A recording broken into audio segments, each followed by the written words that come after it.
देखनी भूमिका के अंदर भाव बांधत बा। कैसे?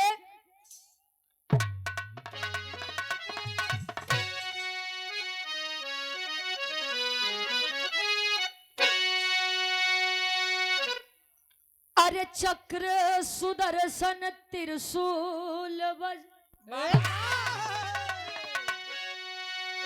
विश्वकर्मा जी जिसको खुद ही बनाए। अरे पुष्पक विमान की रचना किए तो रावण भी जिसको हवा में उड़ाए।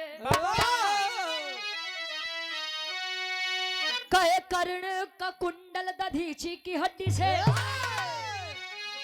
दिव्य अस्त्रों की रचना है देखो रचाए।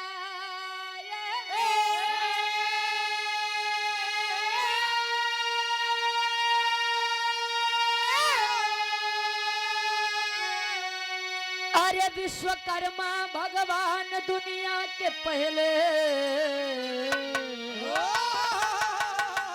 इंजीनियर है, बात यो मुझे तू बताए।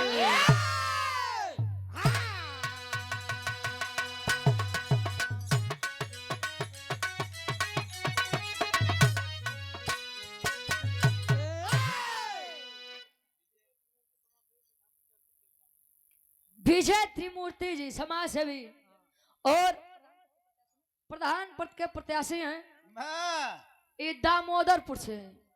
बहुत बहुत धन्यवाद भाई। क्या उनपे क्या कहना? कहे चक्र सुदर्शन त्रिशूल वज्र विश्वकर्मा जी जिसको है खुद ही बनाए। पुष्पक विमान की रचना किए और रावण भी जिसको हवा में उड़ाए। कहे वेद में भेद नहीं, भेद है विद्वानों में के जान ला। कहो कौन लड़का रहे जो पेटे के अंदर बतियावे का तो ये क्या मतलब ये बा कि आदमी थोड़ी जन्मा है, वो तो केवल देवता अवतरण ले धरती पर। भाई आदमी तो इतना सातिर नहीं हो सकता। हाँ हकीकत बात है भाई। अगर जो पेट के अंदर बोल दे भाई वो तो फिर है बा ना कि इंसान नहीं, वो केवल देवता या मैं। पहले के लोग पुरनिया कहते हैं कि बेटा आवे दो कलयुग के अंतिम चरण। भाटा लग्गी से तो राय, भाटा लग्गी से तो राय। बैगन के पेड़ कितना बड़ा होते आप लोग देखे ना, और लग्गी से तोड़े के मतलब बेटा कि आदमी कितना बड़ा हुए हैं, ज्यादा से ज्यादा 3 या 5 इंच का। कब चले? हाँ भैया, तब पता नहीं हुआ वाली पीढ़ी मानी कि नहीं कि पहले के समय में लोग 3.5 हाथ के रहते रहे। तब अपन अपन फेर बा। बड़ी सुंदर कवि जी गजल के भाव लिखत हैं। कोनो लड़का अपने बेवफा सनम दे कहे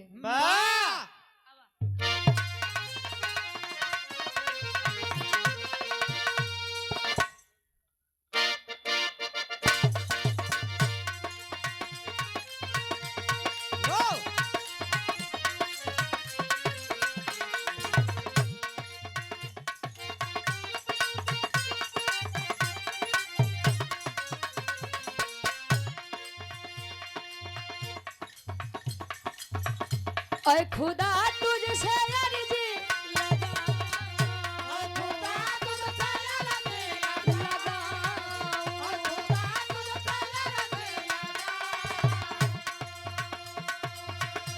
ऐ खुदा तुझसे अर्जी लगाऊं, वो मुझे मैं उसे भूल जाऊं, वो मुझे मैं उसे भूल जाऊं, वो मुझे क्या वाह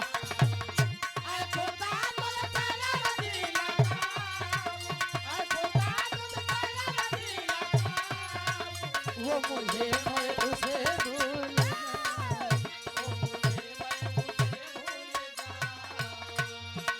कहे खुदा तुझसे अर्जी लगाऊं, वो मुझे मैं उसे भूल जाऊं। अगर आदमी समझने वाला ना मिले तुझे छोड़ देना ही बेहतर है। वाह का गुरुजी हाँ जी काटन की बाने बनिया बाजार ना लगे नहीं लगी। जेके रुके के बाव के केहू भगा नहीं सकत, जेके जवाही के बाव के केहू रोक नहीं सकत। पहले के लोग गीत लिखे तो लागे कि आजे लिखत है ना आजे गावत है। तेरी मोहब्बत रही होगी। और अगर गीत न होता तो आदमी दुख दर्द अपन के सिबट का हो। और एक बात आदमी का मूड जिस दिन जैसा रहता है ज्यादातर करे मुंह से वही गाना निकलत है। खुश रही तो खुशी वाला गाना गाई, दुखे में रही तो बेचारा गाई कि दिल के अरमा आंसुओं में बह गए, हम वफा करके भी तन्हा रह गए, दिल के अरमा आंसुओं में बह गए।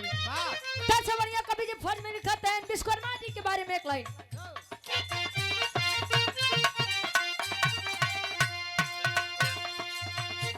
कल विश्वकर्मा अपनी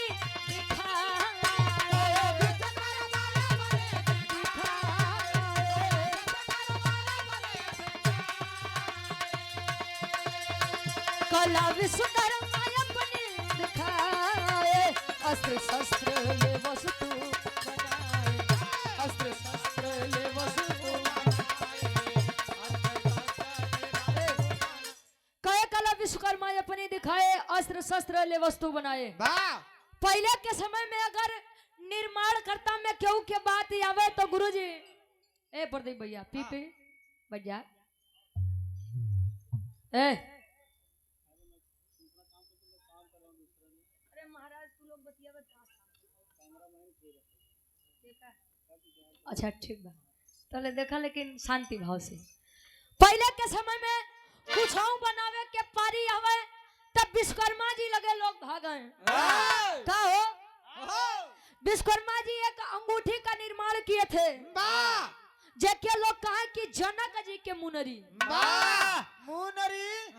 मुनरी के मतलब अंगूठी रिंग। अरे वाह और अंगूठी जहाँ जहाँ गए गुरु जी बिना छोड़ कहूँ बनाए सनाही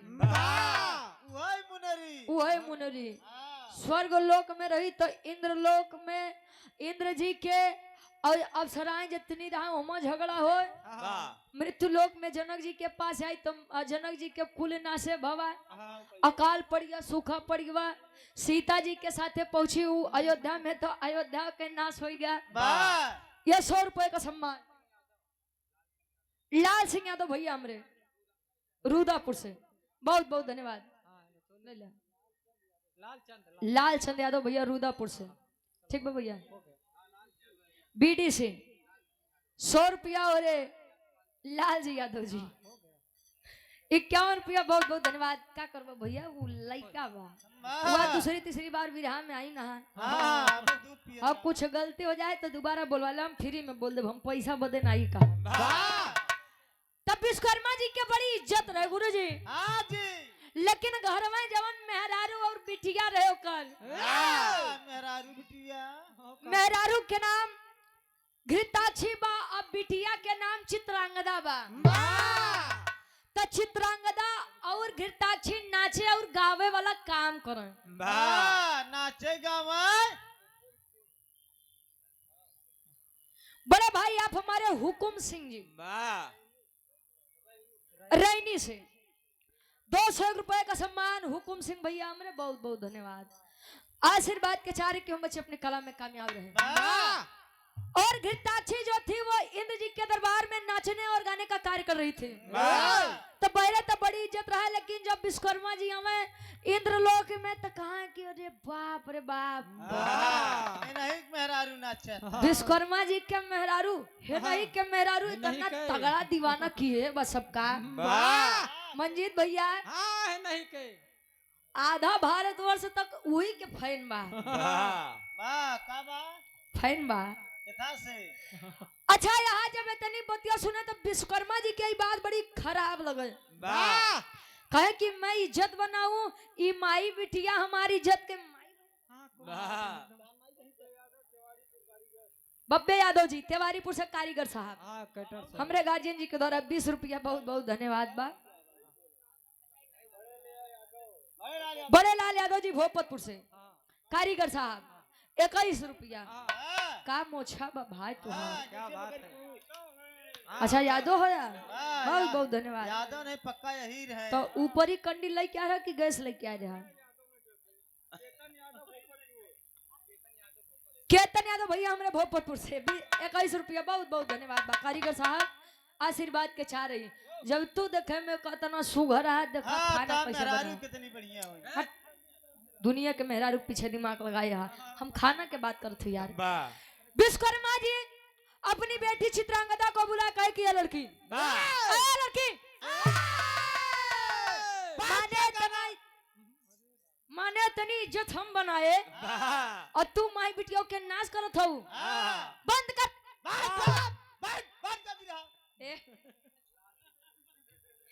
अरे यार, नाचे में और गावे में बड़ा ही अंतर होता है। और यूट्यूब उठाए के देखला अगर हमार कमर जरा से कहूँ हिली होए काहे बदनाम करत है भाई। और 51 रुपया लाल सिंह की लाल जी, लाल सिंह भैया बहुत बहुत धन्यवाद बा। आशीर्वाद के चाह रही लाल सिंह से मरी से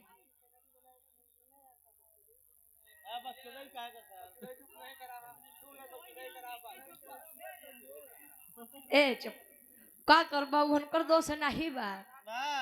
वो ज्ञान मंदिर पे जाए के बाद लोग केवल मुंह खोलथिन, कनवा ढाका थे। कल एक जगह बिरहा रहे लखनऊ में, तो हम कहे छित जल पावक गगन समीरा, 5 तत्व से बनल समीरा। जब बैठे कहे रुचि बिटिया सब तो बताओ, लेकिन वो 5 तत्व के नमवा नहीं बताओ। सफेद चुतिया आदमी है का यार। छित जल पावक गगन समीरा का है कि तबो नहीं 5 तत्व के नाम बताओ। हम जाएंगे वो ज्ञान मंदिर से आओ, तन कंपोजिट वाले हैं जाएंगे छोड़ा उनके। अब यार चित्रांगदा के जब कर बाऊ बिगड़न तो मन उदास बा और स्वर्ग लोक को छोड़ करके चली है कहाँ? मृत्यु लोक। ये अपने मृत्यु लोक धरती पे आज अब यहाँ स्थले होत का एक लाइन गीत लगत बा।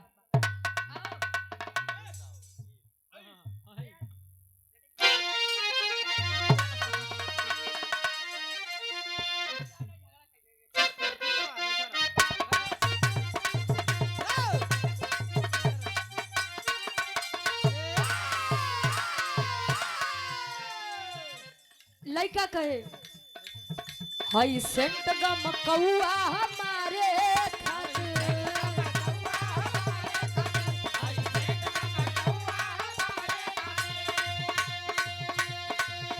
समान बावे तोहरे सिंगारे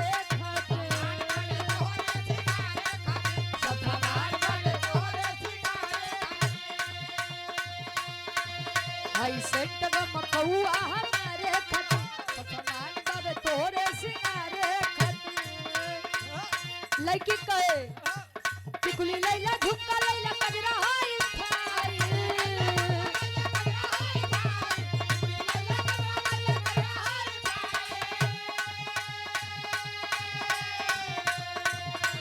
टिकुली लैला झुमका लैला कजरा हाई थाई आय हाय सड़िया करी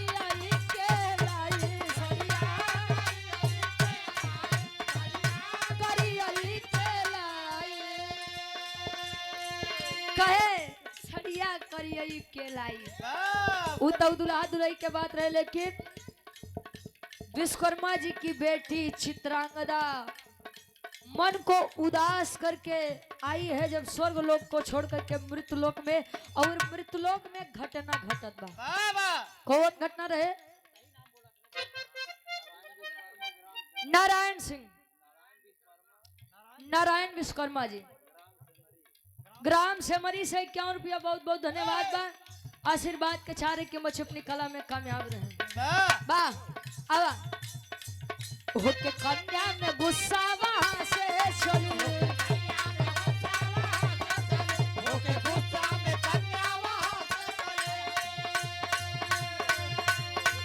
मृत्यु लोकवा में आई कछनारी कली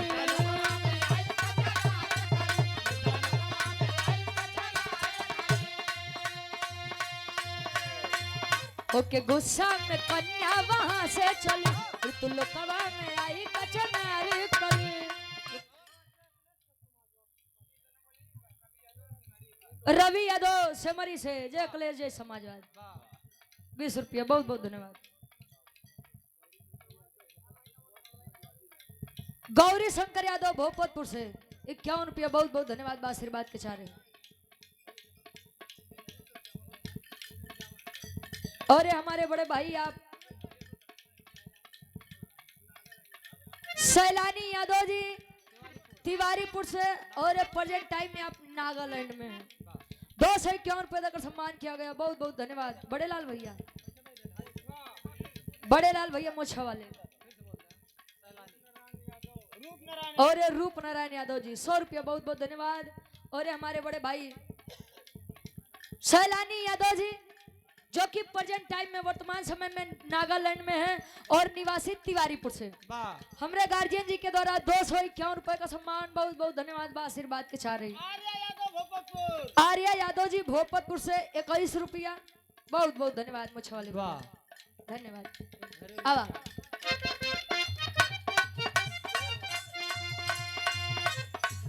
होके गुस्सा में कन्या वहां से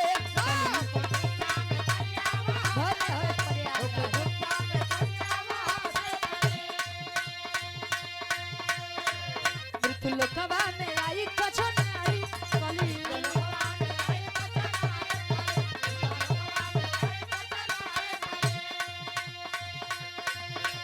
भटके इधर उधर कहे कि हो जाए,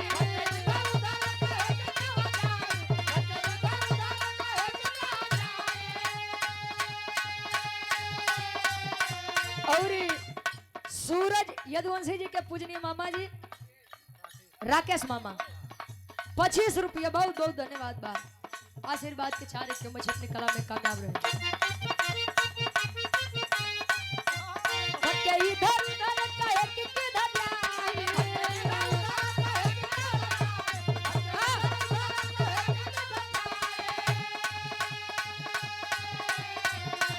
भटके इधर उधर कहे कि किधर जाए, राजा सूरत के पास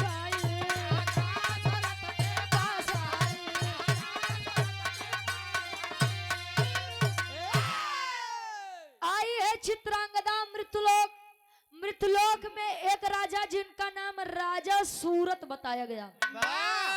सूरज मत सुना जाए, सूरत SURAT सूरत।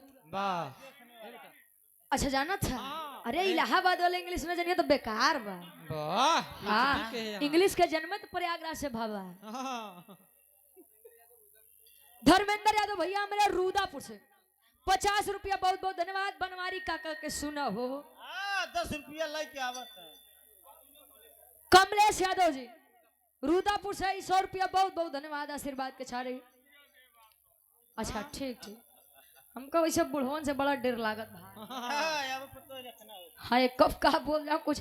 अच्छा लड़का बोल दे तो समझ में आवत है, अगर काका दादा बोल दे तो जाने बड़ा तकलीफ होता है। का हो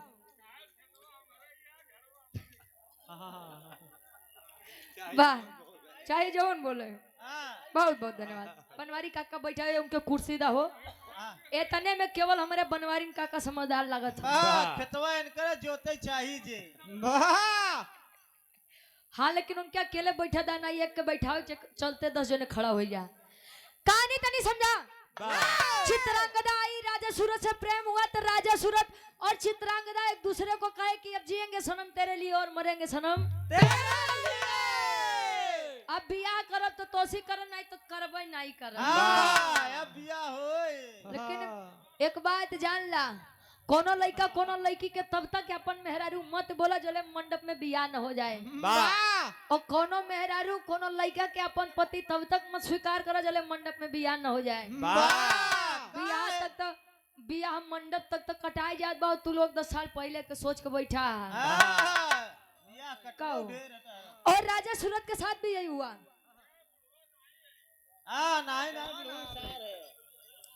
लाल जी भैया हमरे इलेक्ट्रिशियन ठेकेदार साहब 50 रुपया समरी की पहुंच सरजमी से, बहुत बहुत धन्यवाद। और प्रेम हुआ। चित्रांगदा बोली कि हम आपको वचन देते हैं और जा रहे हैं, पिताजी से बात करके आएंगे और शादी के लिए प्रस्ताव रखेंगे। राजा सूरत बोल दिया ठीक है चित्रांगदा जाओ, मैं तुम्हारा इंतजार करूंगा लेकिन आना जरूर। चलिए चित्रांगदा पहुंची है विश्वकर्मा जी के पास। तब विश्वकर्मा जी स्वयंवर रचावत है अपने बिटिया बदे। और जब स्वयंवर रचावत है तो लड़की तैयार हो क्या कहे पिताजी एक बात करनी है, कहे कि बेटी मुझे भी तुझसे एक बात करनी है। कौन बात? कहे कि तुम्हारी शादी करना चाहता हूँ। चित्रांगदा एकदम प्रसन्न कहे लागत बा कि बाबू हमका कहीं न दियो कुलपतिया खुदे रखले हैं। इतनी बात जब सुनी कहे पिताजी मैं आपके सामने कुछ कहना चाहती हूँ। कहे कि बेटी चुप, अब तार मन पसंदीदार वरी हरे मिली। कैसे? कहे कि स्वयंवर रचा हूँ। स्वयंवर का मतलब बनवारी का है कि स्वयं की इच्छा से वर को खो जाना ना। हाँ इलाहाबाद है हम जाना थे। कहे कि स्वयं की इच्छा से वर को खोजना। अच्छा एक बात हमारे नहीं समझ में आवत गुरुजी, सीता जी के स्वयंवर में 10,000 वीर पुरुष गए हैं। पहले तो धनुष पारी पारा उठाए नहीं उठा तो 9,999 आदमी एकदम गुरुजी मिलाई के जब धनुष उठावत है नहीं उठा। सपोज करिए अगर वह धनुष उठ ही जाता तो सीता जी अकेल उठावे वाले 9,999 आदमी एक लड़की होता ना वीर लगे कैसे जात हो। सब 6 घंटा पारी बांध लेते हैं। 5 रुपया हमारे बनवारी काका बहुत बहुत धन्यवाद। हाँ लौटा दे हो फिर हमरे बनवारी काका बहुत बहुत धन्यवाद। हाँ हाँ फिर हम बुलवा दे भाई। अच्छा गौर करेंगे। खैर छोड़ा हो ये हुए जो राम रची राखा। राम बाबू राम बाबू यादव हमारे गार्जियन जी भोपतपुर से 51 रुपया बहुत बहुत धन्यवाद। बा आशीर्वाद के चाह रहे काका जाती बेला कोनो दिक्कत नहीं। वो चांद हो राती में चमकत थी लेकिन नहीं चमकती। जय जय बनवारी काका। अब बैठ जा। नहीं जाया मत। अरे बे जाइला नहीं बैठ जा। बैठा ए भैया स्वयंवर जब रचा गया चित्रांगदा कहे कि स्वयंवर हमारे बदे का तोरे माई बदे कहे बाबू तार दिमाग खराब बा। कहे काहे रे? कहे कि स्वयंवर मैं शादी नहीं करूंगी। क्यों? कहे कि मैं मृतलोक के राजा सूरत से प्रेम करती हूँ और उन्हीं से विवाह करूंगी। घोर बेइज्जती करबे ताई। अब विश्वकर्मा जी के भाई ये तनी सभा में बेइज्जती कहे कि ये लड़की ए लड़की जिस लड़के के लिए तूने आज मेरी इज्जत नहीं समझी, मैं तुझे श्राप देता हूँ कि तू जिससे भी शादी करेगी मेरी इच्छा के खिलाफ वह मंडप में ही मृत्यु को प्राप्त हो जाएगा। संदीप यादव दुदहा 51 रुपया बहुत बहुत धन्यवाद बा। तले हो तो का टेरी के भाव लगत बा।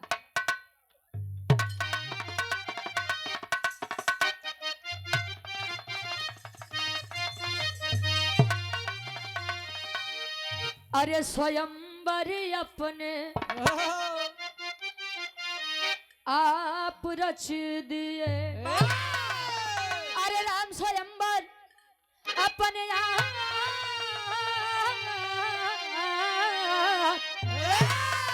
अरे स्वयंवर अपने आप रच दिए। दुआ तो दिए नहीं बदले में मिला सदा।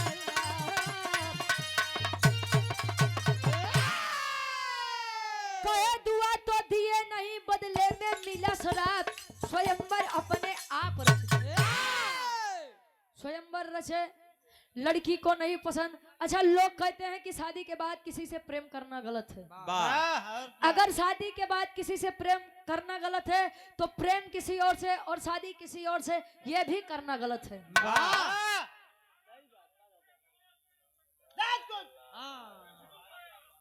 बस बनवारी काका नहीं तोसी मूड मिजाज में हमारे डबल गुरुजी यहाँ हम उनके कब्बे से समारत कुछ उल्टा सीधा नहीं बोले जायदा।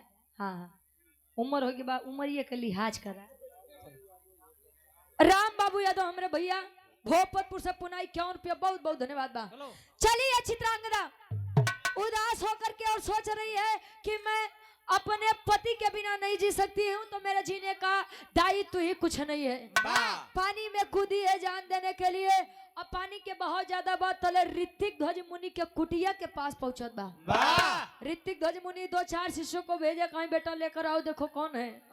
आई है चित्रांगदा, पूछे ऋतिक ध्वज मुनि की बेटा क्या बात है, आय हाय हाय इतनी कम उम्र में, इतनी छोटी उम्र में इतना बड़ा कदम लेने का क्या मतलब समझो। कहे बाबू हमारी बात सुनिए, वार से उल्टा का कहरा रहे, आर से सीधा का कहरा। कभी जी चौक के भाव लिखते हैं कैसे,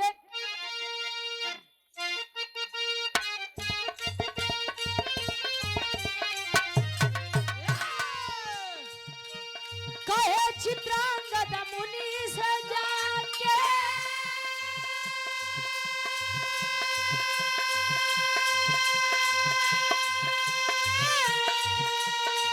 जीवन अब स्वीकार नहीं,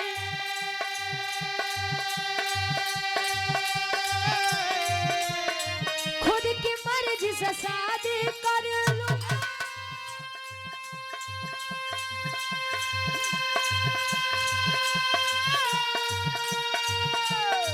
क्या मेरा अधिकार नहीं।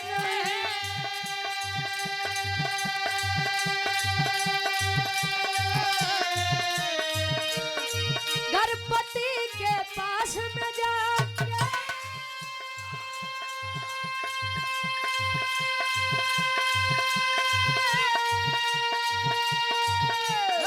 करती मैं श्रृंगार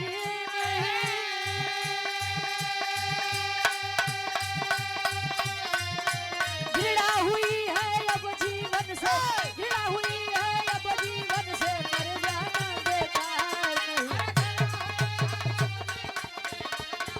बेकार नहीं।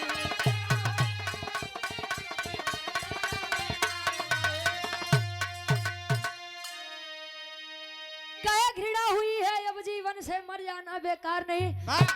कहें बाबा क्या प्यार करना गलत है, कहीं नहीं गलत है। कहे अपनी इच्छा से शादी करना है, क्या ये गलत है, कहीं नहीं गलत है, बिल्कुल नहीं गलत है। कहे तो कहे कि मैं विश्वकर्मा जी की बेटी चित्रांगदा हूँ, और मैं यही के एक राजा, मृतलोक के राजा जिनका नाम राजा सूरत है, उनसे प्रेम करती हूँ और विवाह करना चाहती हूँ। कहे तब हर्ज ही क्या है उसमें बेटा।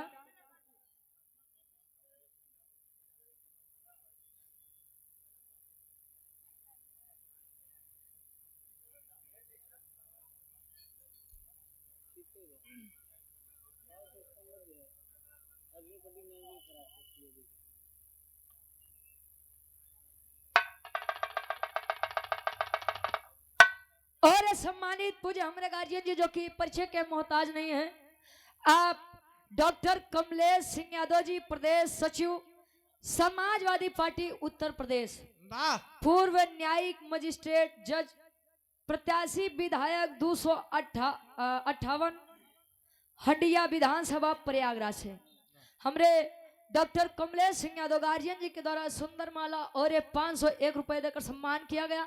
बहुत बहुत धन्यवाद बा भैया के। जय अखिलेश, जय समाजवाद, जय संविधान, जय समाज। बहुत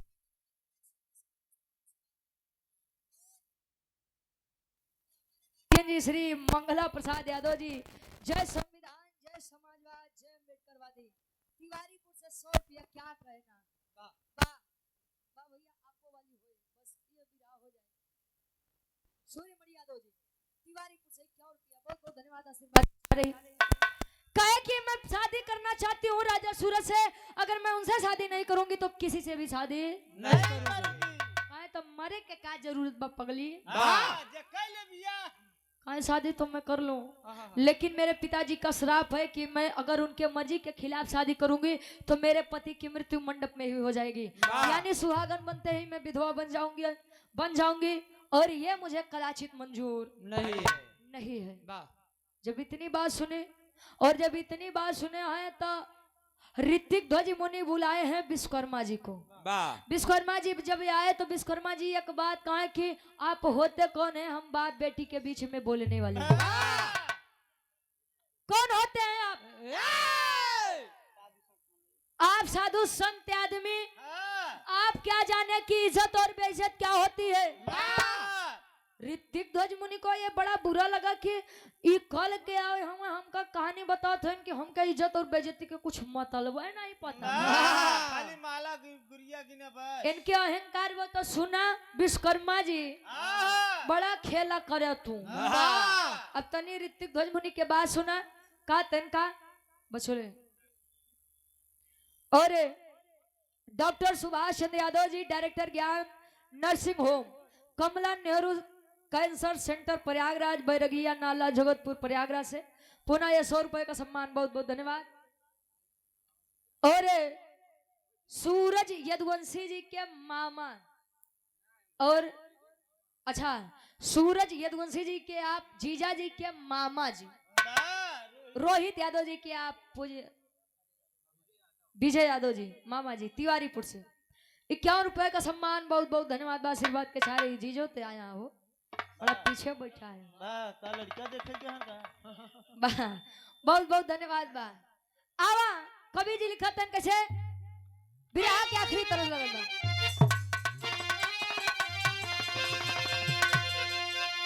आए हाय अरे राम झकोर मार झुलनी इंटरनेशनल तरज भाई। विराट सम्राट स्वर्गीय दादा श्री राम आधार यादव जी झूसी नरेश प्रयागराज। गुरु जी गीत के गाँव में आज तो ये गीत भोजपुरी दुनिया वाले के बड़ा तहलका मचवाए हैं कहो डीजे पे ले जाए की कहे बाड़ू तू बेजोड़ आइटम मार हम बुझनी आज हकोरा मारे झुलनी का ये भोजपुरी दुनिया वाले गाँव में। लेकिन दादा गाँव कैसे अरे राम झकोरा मार झुलनी काय साड़ी लहराए हो झकोरा मार झुलनी।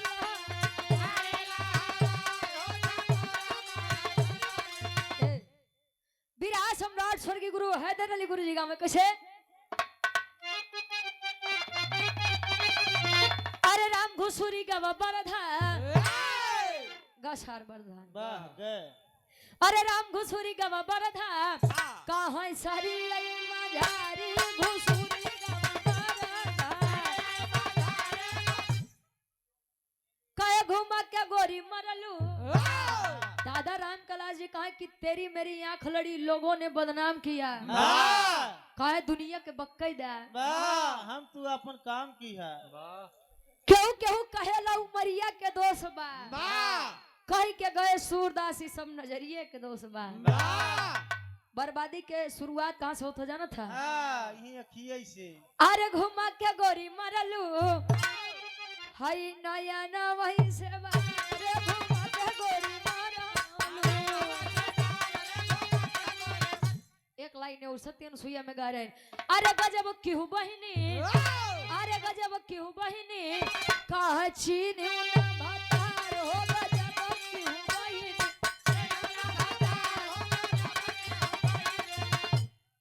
ये तो तरज रहे गुरुजी आए हैं जब विश्वकर्मा जी को श्राप मिला किसके द्वारा ऋतिक ध्वज मुनि के द्वारा।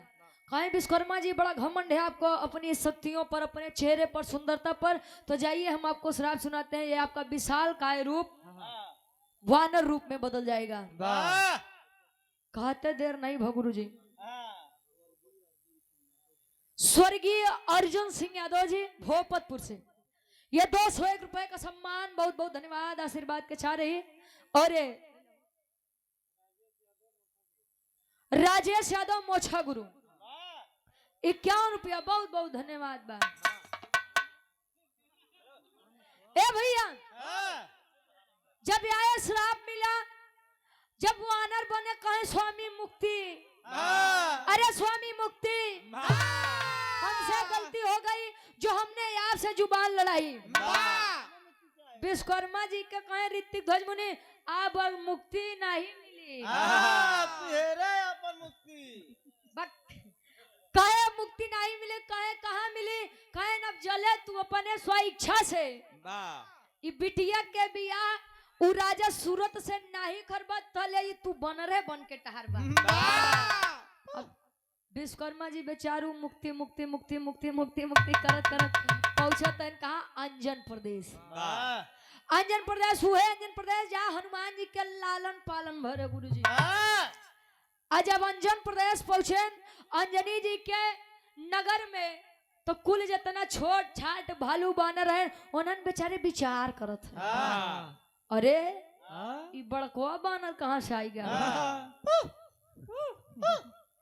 बारे विश्वकर्मा जी उ का करबा सरपो के सरपो तो बा का कैसे कुल भालू बानर विचार करते हैं। का विचार करें? अरे कहाँ से आया बनरा? अरे कहाँ से आया बनरा? तमोर नगरी में कहाँ से आया बनरा? कहाँ से आया?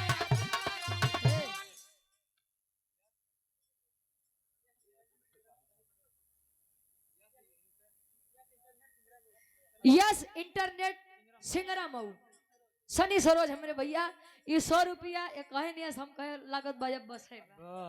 बहुत बहुत धन्यवाद बा हमारे गार्जियन जी के द्वारा सनी भैया के द्वारा। क्या कहना है? कहे कहाँ से आया बनरा मोर नगरी में कुल विचार करते हैं तो हनुमान जी कहो हो विश्वकर्मा जी इतना बड़ कांड कई के लोग तो है तो मालूम हो गया। हाँ हो कहे अगर तू विश्वकर्मा जी वानर बन के आया है तो तू इतना बड़ा कांड नहीं करे है। बड़का वाला कांड के बड़का कांड कई के लौटा है। अच्छा आज देखे तो हनुमान जी पहुंचे तन कहाँ जाना था आप लोग? विश्वकर्मा जी के मेहरारू घृताक्षी लगे। घृताक्षी हुए स्वर्ग लोक में बढ़िया नृत्य के कार्य करे तो कहे का हो सब दिन नचबे करबू का दिक्कत बा? का दिक्कत ही बा कि तोहार विश्वकर्मा जी मृत्युलोक में हमारे प्रदेश में बानर बन के बैठा है।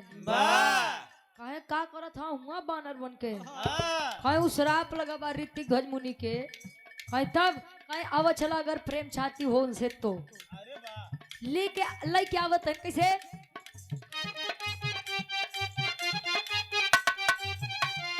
गए हनुमान तब घृताक्षी को ले आए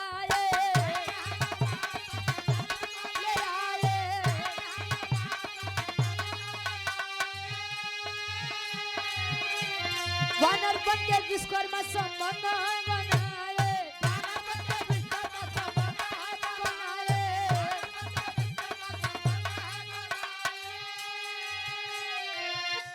और पुनः हमारे गार्जियन जी बस आप नाम बताए दो बस हमारे गार्जियन जी के द्वारा जो कि बड़े ही अच्छे कलाकार हैं विराज जगत के सुनील चौरसिया जी। ये पुनः ढेर सारा मैं पुरस्कार बहुत बहुत धन्यवाद आशीर्वाद के साथ कहे गए हनुमान तब घृताक्षी को ले आए वानर बन के विश्वकर्मा संबंध बनाए। अरे दुई लइका पैदा भइले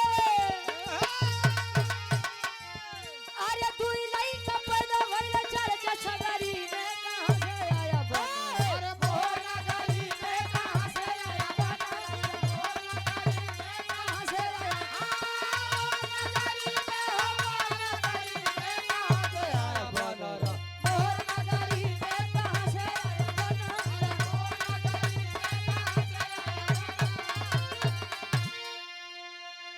गए हनुमान घृताक्षी को लेकर आए। जब हनुमान जी लेके आए घृताक्षी का तो विश्वकर्मा जी के मेहरारू लगन हंसाए। हाँ हमारे जना तो बनरों में बड़ा नीमन लगत है। पुछिया छटवार लाल आए वो सब तो ठीक है बा बस पूछिए छोटे बा का गुरु जी बतिया सब ठीक बा।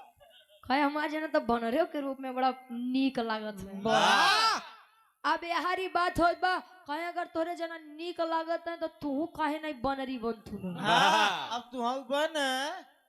हनुमान जी का देखा कहे पागल हो गए हनुमान जी वो बानर बने तो का चाहते हम बनरी बनी। कहे देखा अगर ऊ आदमी नीक लागत है तो जले अब तू उनके प्रवेश में नहीं ढलबू तले प्रेम कहाँ से मिली?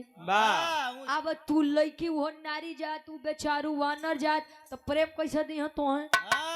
या से वानरी बन जाओ। भाई हाय वानरी होनरी हम नहीं बनब। हाँ, देखते देखते। कहीं कि ना बन जाइए, अभी कुछ दिक्कत है। हाँ, अच्छा वानरी बने। घृताक्षी जी जब वानरी रूप लिए तब लगे विश्वकर्मा जी के सामने पोज पर पोज मारा। हाँ। वाह हाँ हो वैसे अब जात कौनो भी हो, लेकिन अगर वो नारी जात बा हाँ, तो गुरुजी वो तो पोज मारबे करी। वाह, जब पोज मार तो फोटो खिंचाबे करी। अच्छा जब यार घृताक्षी लगा विश्वकर्मा जी के इशारा करे तो विश्वकर्मा जी कहे मुक्ति गया भाड़ में। वाह, चलिए अपन जुगती लगाई पहले। कहे पहले चलिए नहीं के पीछे। अच्छा पीछे लागत है घृताक्षी की, कहीं लागत बा काम होत बा, धीरे धीरे काम होत बा। अच्छा दोनों में प्रेम हुआ, संबंध हुआ और दोनों के संयोग से 2 वानर पुत्रों का जन्म हुआ। वाह अब वो 2 वानर पुत्र कह रहे हैं ई आल्हा के भाव में हम प्रमाण देवे। लेकिन जब घृताक्षी के 2 लड़का भाव गुरुजी वो सोचे बेचारे कि हम ऊ कहाँ आई के फंस गए, हनुमान जी के बात मान गए। दू लड़कियां पैदा होत हैं। वहां रहे तो नाचत गावत रहे, इनके पीछे बनरी बन के टहरे के परत बा। हम तो चले अपने देश, ये झेले इनका जवन झेले के बा। अब ये खुद सहन कले। अच्छा अब चल दिया। अब विश्वकर्मा जी का ध्यान जब टूटत है कि रे साला हम कहाँ फंसे, मेहरारू के पीछे हम मुक्ति खोजे भुलाई गए। ऐसा न हो कि विश्वकर्मा तू बनरे बन के रह जा जीवन भर। अच्छा चलो तो है फिर से मुक्ति मुक्ति करत पहुंचते हैं कहाँ, ऋतिक ध्वज मुनि के पास। कहा स्वामी कुल खोज डाए लेकिन राजा सूरत नहीं भेटाने। अब एक के कहा राजा सूरत के बोलावे, हम कन्यादान कर दई, अयुबान रूप से अब हम मुक्त हो जाई। राजा सूरत जब आए अतले हो तक का पापट के भाव लगता। आओ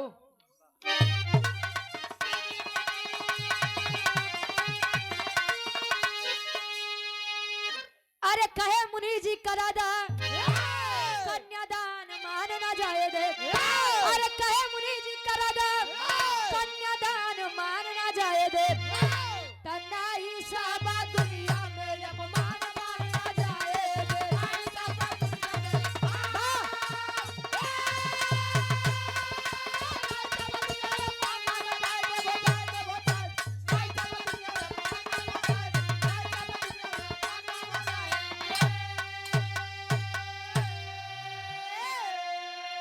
अरे सुन के बात विश्वकर्मा जी हाथ को बढ़ाए हैं, चित्रांगदा के हाथ राजा सूरत को थमाए हैं।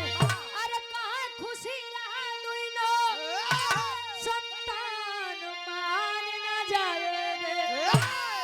तना ही साहबा दुनिया में अपमान मान न जाए। विवाह कराए विश्वकर्मा जी अपनी बेटी चित्रांगदा और राजा सूरत के जब विवाह संपन्न बा।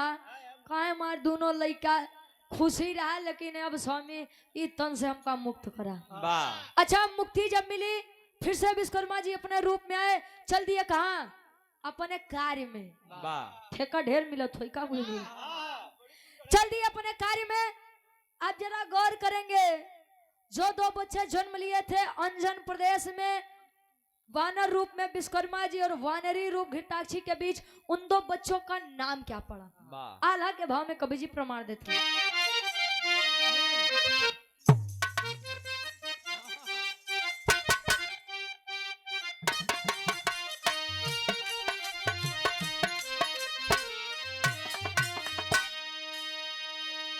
वानर रूपवा में कैले विश्वकर्मा मन मानी बाबू।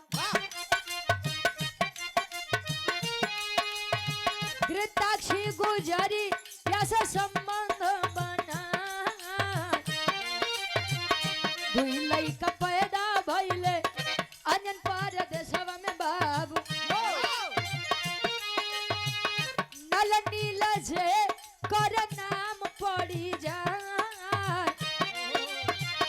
खेल कूद खुशी होई के अंजन पर देशवा में बाबू।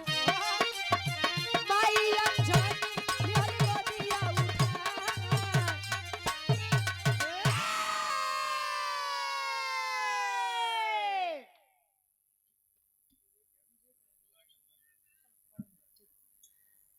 ये विवेक यादव बड़े भाई, वार्ड नंबर 9 सोनौटी। अच्छा सोनौटी झूसी प्रयागराज से। हाँ भैया बदर सोनौटी झूसी प्रयागराज। विवेक यादव बड़े भाई के द्वारा सुंदर माला 100 रुपया, बहुत बहुत धन्यवाद बा। अच्छा सूरज भाई के आप छोटे भाई हैं, बहुत बहुत धन्यवाद बा। हम कहे सूरज भाई के जगह स्वराज भाई कहाँ से आइए, बहुत बहुत धन्यवाद बा। ठीक बा, कोई दिक्कत नहीं। कहानी पर गौर करेंगे। दो बच्चों का जन्म हुआ जिनका नाम नल और नील बताया गया। आई नल और नील के काम कहाँ रह जाना था गुरुजी? आखिरी भाव खड़ी के भाव लगत बा। कहानी के मेन पॉइंट बा। संदीप यादव जी दुदहा दैलापुर, ये हमारे गार्जियन जी के द्वारा 51 रुपया, बहुत बहुत धन्यवाद आशीर्वाद के साथ। खड़ी के भाव लगत।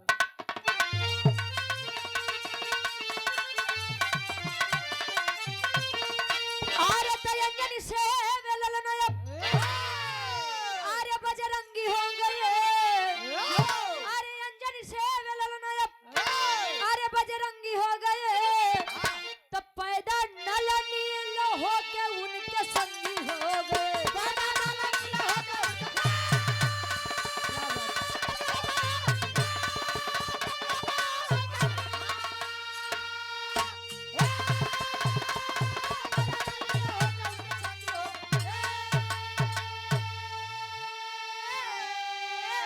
अरे महावीर लंका से खबर लेके आए हो, तो नल नील समुद्र के मार्ग है बना।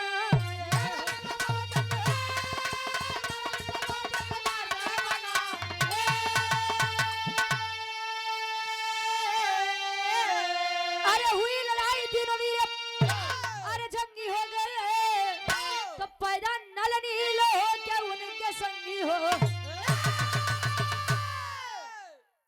नल नील के मेन कार्य कहाँ रहे गुरुजी? रामायण में, वह राम सेतु निर्माण में। शायद नल नील न होते तो शायद राम सेतु बनत का हो। अच्छा कभी कभी होता है कि हमारे लिए श्राप भी वरदान बन जाता है। जैसे जब राजा दशरथ जी के द्वारा बाण मारा गया था, किनको? श्रवण कुमार को। तो उनके माता और पिता ने उनको श्राप दिया था कि जैसे पुत्र वियोग में हम मर रहे हैं आप भी मरेंगे। तो उस समय राजा दशरथ कोनो संताने नहीं रहे, तो राजा दशरथ बड़ा प्रसन्न रहा। कहा जब लड़के नहीं बा तो पुत्र वियोग कहाँ से हुई?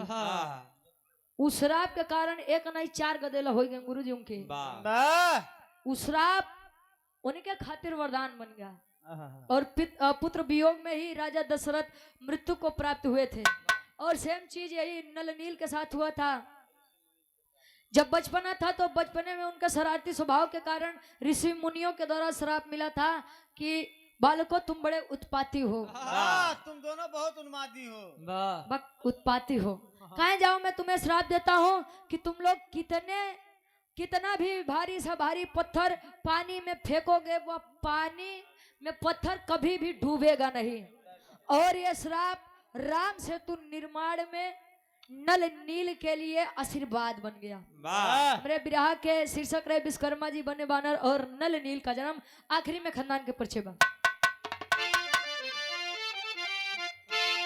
गुरु बिहारी गुरु लाल गुरु गाए, अरे स्वर्ग से चंदिका कभी बचंगी अब हरिसाए।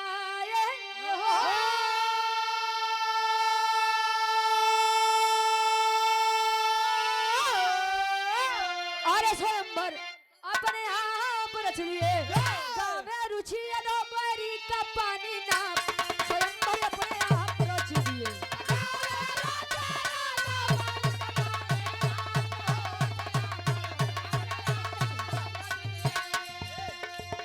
तेरे संसार की हाल, तेरे संसार की हाल क्या हो गई भगवान, कितना बदल गया इंसान, कितना बदल गया।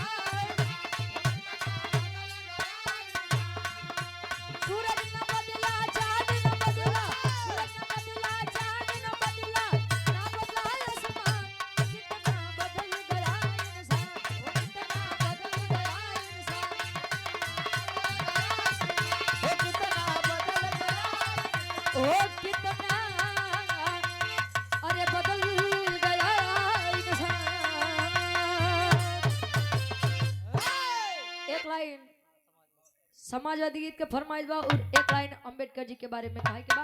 वो पहले राउंड में फरमाइश रहे लेकिन हम गाए नहीं, या बार आवा एक एक लाइन दोनों ले लें।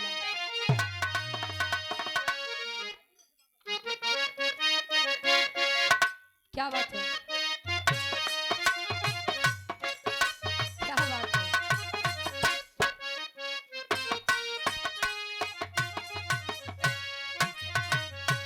कहना है एक लाइन, सदियों से बाबा साहब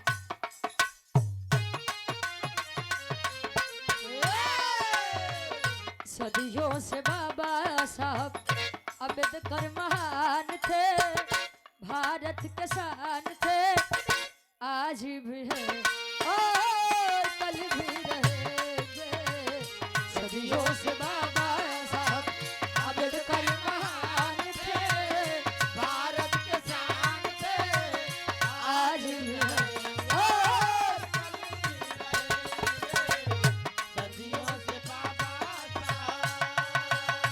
सदियों से बाबा साहब अम्बेडकर महान थे, भारत के शान थे, आज भी हैं और कल भी रहेंगे। लोग कहते हैं संविधान केवल बराबरी बैठ करके खाने का अधिकार देता है, बढ़िया कपड़े पहनने का अधिकार देता है, समाज में बैठने का अधिकार देता है, लेकिन हम कहते हैं कि संविधान वो हमें देता है कि प्रेजेंट टाइम में इस देश के सबसे बड़े पद पर